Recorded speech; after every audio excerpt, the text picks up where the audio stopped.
चाईबासा में आज तांबे चौक पर ग्रामीणों ने जोरदार विरोध प्रदर्शन किया। प्रदर्शनकारियों की दो बड़ी मांगे रही। पहली, दिन में भारी वाहनों की आवाजाही पर रोक यानी नो एंट्री व्यवस्था को लागू किया जाए और दूसरी, हाल ही में गिरफ्तार जिला परिषद सदस्य माधव चंद्र कुंकर, सोना सवैया, रेयांश सामाड और रमेश बालमुचू को तुरंत रिहा किया जाए। ग्रामीणों ने बताया कि बीते एक साल में 155 लोगों की मौत सड़क हादसों में हो चुकी है। औसतन हर 2 दिन में एक व्यक्ति सड़क दुर्घटना का शिकार हो रहा है। ग्रामीणों का आरोप है कि परिवहन मंत्री दीपक बिरुवा के पद संभालने के बाद दिन में भारी वाहनों के लिए नो एंट्री हटा दी गई। इसके चलते बाईपास सड़कों से गुजरने वाले भारी वाहन अब स्कूल और कॉलेज के पास से भी निकलते हैं, जिससे बच्चों की सुरक्षा पर बड़ा खतरा मंडरा रहा है। प्रदर्शनकारियों ने चेतावनी दी है कि अगर उनकी मांगों पर जल्द कार्रवाई नहीं हुई तो आंदोलन और तेज किया जाएगा। वहीं प्रशासन का कहना है कि नो एंट्री नियम सुरक्षा और ट्रैफिक नियंत्रण के लिए बेहद जरूरी है।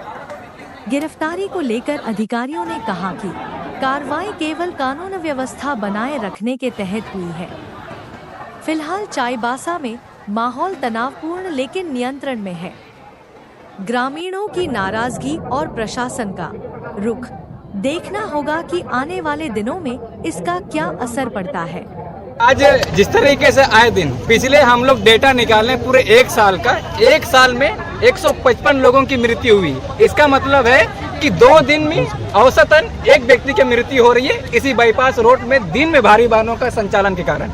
और इसका कई बार हम लोग परिवहन मंत्री से मिले, परिवहन मंत्री को अवगत कराया गया, उसको मेमोरेंडम दिया गया, या जितना प्रशासनिक पदाधिकारी है उस सबको भी हम लोग मेमोरेंडम दिए, लेकिन ये कोई सुनवाई नहीं हो रही। इसका मतलब है कि यहाँ शासन प्रशासन, यहाँ का नेता मंत्री और यहाँ जो परिवहन मंत्री खासकर, उसका ये कतई इसका ये मानसा नहीं है कि यहाँ लोग सुरक्षित रहे। नहीं तो आप यहाँ दिन में हम लोग यहाँ लगभग यहाँ हम रह रहे 10 साल से रह रहे, दिन में नो एंट्री लगा था।